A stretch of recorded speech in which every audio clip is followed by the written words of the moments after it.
Ovaj, kao i prethodne delove ovog video putopisa, možete pogledati na YouTube video kanalu Hotel Taurus.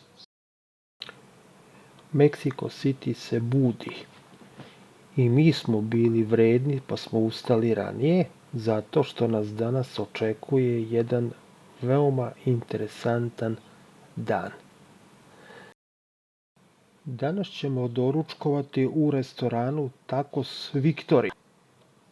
Taj restoran se nalazi u strogom centru grada i praktično je smešten na ulici. U ovom restoranu smo već doručkovali. Dopao nam se kvalitet hrane, cene i ljubaznost osoblja, iako niko od njih ne govori engleski.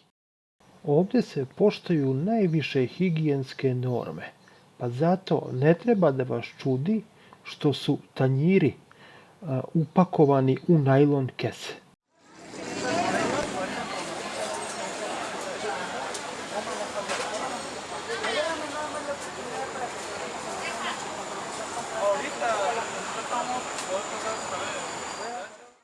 Za danas smo planirali posetu antropološkom muzeju. Ideja je da pešačimo od ovog restorana do muzeja. Dužina rute iznosi 6,5 km. Kupili smo SIM kartice od lokalnog mobilnog operatera, tako da navigacija po gradu ne bi trebalo da bude problem. U povratku ćemo se vratiti autobusom. Evo nas u aveniji Paseo de la Reforma. Ona je većim svojim delom u debeloj hladovini, tako da je šetnja kroz nju izuzetno prijatno iskustvo.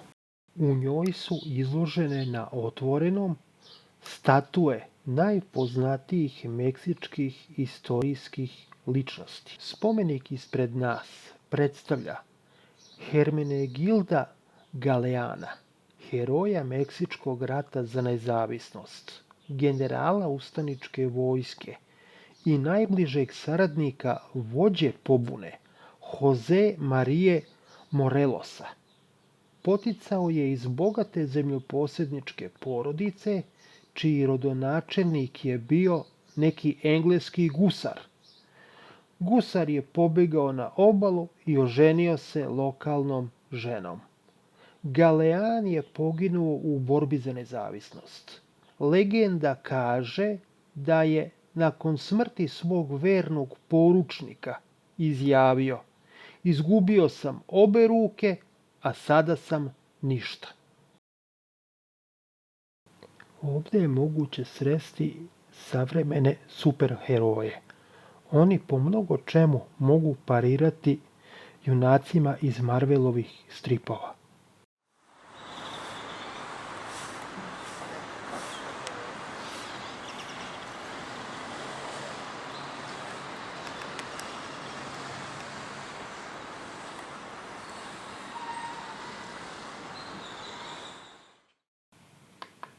Upravo ćemo proći pored jednog mesta o kome turistički vodiči ćute. Iskreno, narednih par minuta su na nas ostavili mnogo dublji utisak od svega drugog što smo vidjeli u Meksiku. Ovih ljudi nema. Nestali su ili oteti. Njihove izložene fotografije posljednja su nada porodicama da će ih neko prepoznati i podgrejati nadu najbližima. U isto vreme, ovo je i najsuroviji dokaz o jeftinoći ljudskog života.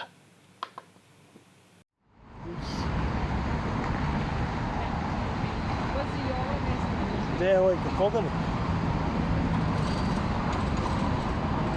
Deutsch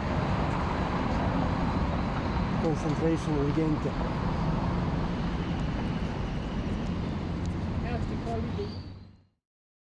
Evo Anđela nezavisnosti. O njemu smo ispričali priču u jednom od prethodnih delova našeg putopisa.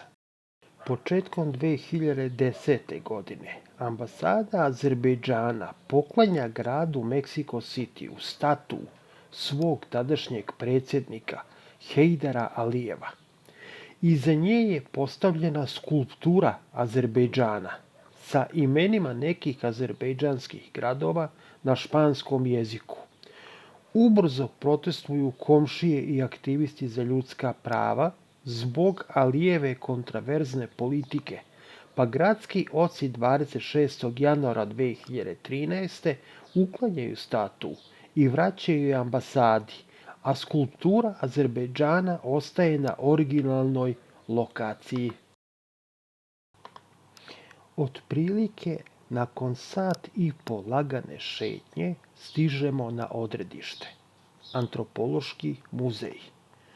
Ovdje nas dočekuje nestvarna situacija. Red dužine nekoliko stotina metara. Sastav reda je šarolik. Čuju se jezici iz mnoštva zemalja. U jednoj od prethodnih epizoda našeg putopisa već smo konstatovali da se zbog ogromnog interesovanja u Meksiku obavezno čeka na ulazak u ustanove kulture. Bilo je potrebno skoro sat vremena da bismo ušli u zgradu.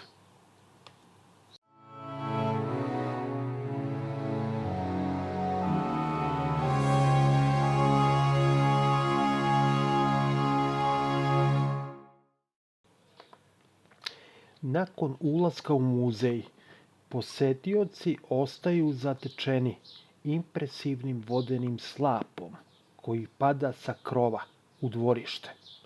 Zato u drugom planu ostaje skriveno još jedno arhitektonsko remek delo. Oslanjanje ogromne krovne konstrukcije na samo jedan stup. Treba odati priznanje meksičkim statičarima. Ja nisam do sada nigde video krovnu konzolu ovolikih dimenzija. Prva postavka koju ćemo posetiti je izložba o Tenochtitlanu, gradu iz koga je nastao Meksiko City.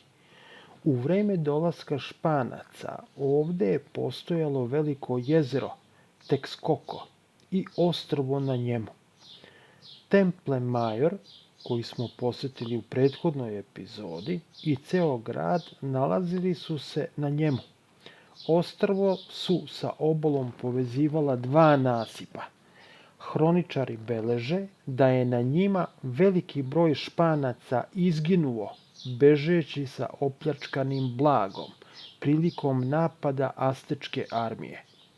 Vremenom jezero je isušeno, pa danas postoji u tragovima, a većina građevina Tenochtitlana je zatrpana ili porušena.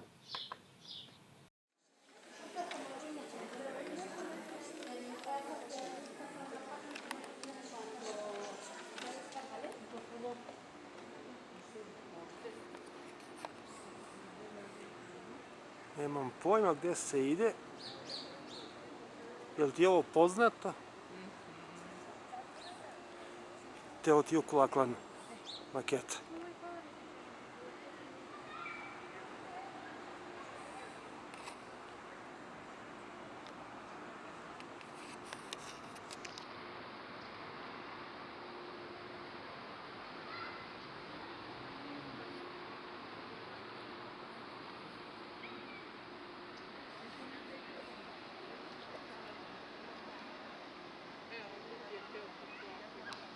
Jest, ceo.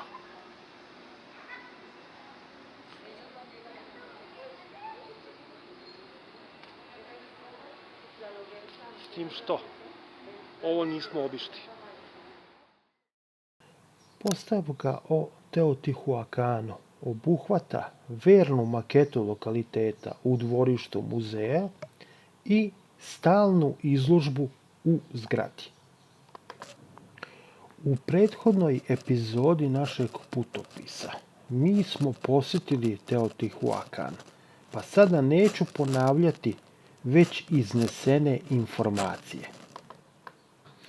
Ovdje je moguće vidjeti originalne artefakte donesene sa lokaliteta i verodostojno urađene rekonstrukcije.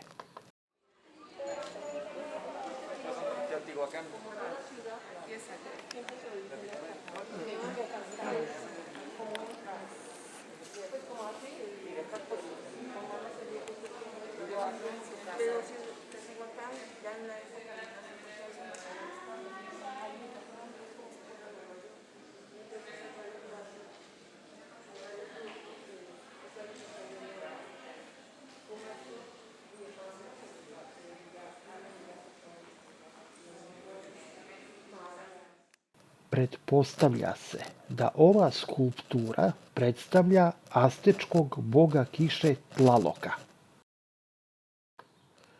Ispred nas je rekonstrukcija zida hrama pernate zmije. Ovaj bog je mnogo poznatiji pod svojim drugim imenom, Quetzalcoatl. Njegov kult je bio zastupljen među svim centralnoameričkim narodima. Po legendi, on je doplovio čamcem na obalu Jukatana i doneo znanja o građevinarstvu, medicini, matematici, astronomiji, poljoprivredi i pismenosti. U starom Egiptu te iste zasluge se pridaju Imhotepu, graditelju Keopsove piramide. Predanje također kaže da je on bio bradati belac. Nakon obavljene misije ponovo je seo u čamac i otplovio na okean. Pre polaska obećao je da će se vratiti. Astečke porodice su živjele u većim zajednicama, najčešće 20 do 30 ljudi u jednoj prostoriji, zajedno muškarci, žene i deca. U Teotihuacanu je otkriveno preko 4000 stambenih objekata. Ovde u muzeju delimično je rekonstruisana jedna prostorija za boravak. Ovde je izložena statua koja predstavlja Quetzalcoatla u ljudskom obliku. Lice mu je ukrašeno bradom. Bitno je napomenuti da ovdašnji muškarci u predkolumbovsko vreme nisu mogli imati brade zbog specifične genetske mutacije u kompletnoj populaciji. Pred nama je Telamon, toltečka statua iz Tule. Ime je dobila prema bogu iz starogrčke mitologije. U videu o poseti Teotihuacanu objasnio sam kako su davana imena mezoameričkim artefaktima i narodima. Pogledajte ga.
Na mene je najdublji utisak ostavila ova misteriozna statua Pume. Njen stil izrade asocira na jak budistički uticaj.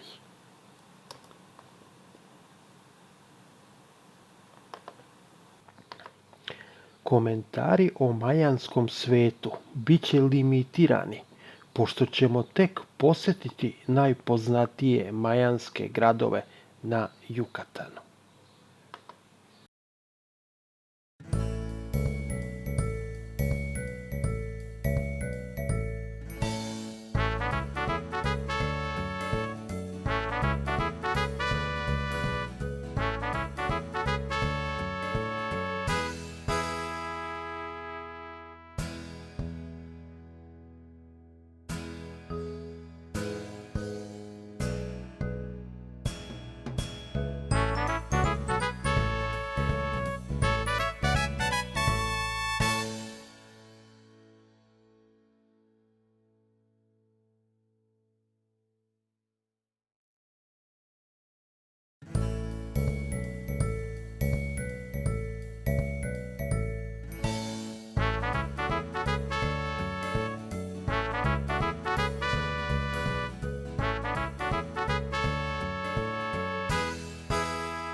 Ovdje je prikazana struktura majanskog društva.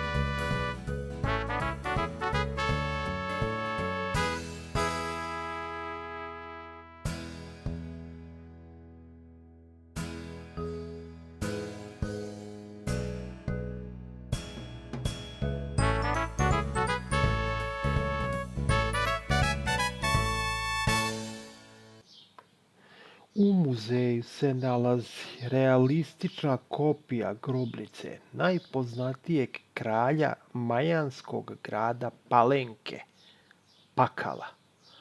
Ona je namjerno rekonstruisana u prostoriji koja je ispod nivoa zemlje. Ista ovakva replika grobnice nalazi se i u muzeju u Palenci, jer ulazak u originalnu grobnicu nije dozvoljen turistima. Na poklopcu kripte je prikazan Pakal kako po nekima upravlja nekom mašinom, a po drugima putuje u podzemni svet. Prilikom sahrane Pakalu je stavljena na lice maska od žada, izrađena prema njegovom liku iz mladosti.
Centralni prostor u muzeju zauzima izložba o astečkom svetu. Naše informacije o njemu mnogo su kompletnije nego o narodima koji su im prethodili.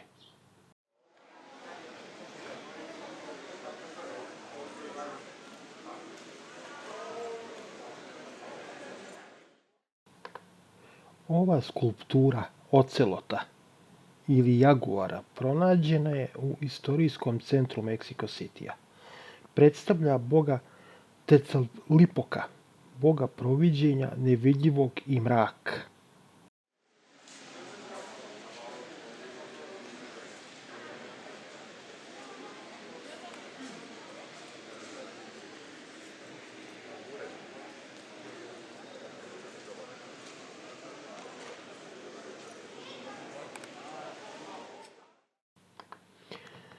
Centralno mesto u izložbenoj sali dodeljeno je kamenom disku na kome je uklesan astečki kalendar. Ovaj kalendar se sastoji od poljoprivrednog ciklusa u trajanju od 365 dana i ritualnog ciklusa od 260 dana. Svake 52 godine oba ova ciklusa započinju istog datuma. Čalkodisk pričvršćivan je na male platforme, na pijacama, u prostoru posvećenom bogu pijaca i vašara. Ovo je disk iz Tizoka. Zbog uklesane rupe i odvodnog kanala u gornjoj površini kamena, neki istoričari smatraju da je korišćen ili kao žrtvenik za odlaganje izvađenih ljudskih srca ili kao postolje na kome je stajao vezan zarobljenik pre početka gladijatorskih borbi. Postoji i mišljenje da je rupa isklesana u 16. veku, tokom španske vladavine, u nepoznate svrhe. Disk je isklesan od bazalta i pronađen je u eriji Zokola u Meksiko Cityu 1791. godine. Ksilofon sa likom ratnika. Ovaj dvostrani ksilofon izrezbaren je od jednog komada drveta i predstavlja jedan od najlepših bubnjeva iz predhispanskog doba. Ova skulptura predstavlja glavu sestre vrhovnog astečkog boga. Ona je bila ćerka sveštenice pod imenom Zmijska suknja. Kada joj majka zatrudni, zajedno sa braćom napada majku, smatrajući da ih je obeščastila. Jedan brat, Huitzilopochtli, inače vrhovni astečki bog, se stavi na majčinu stranu i osujeti napad.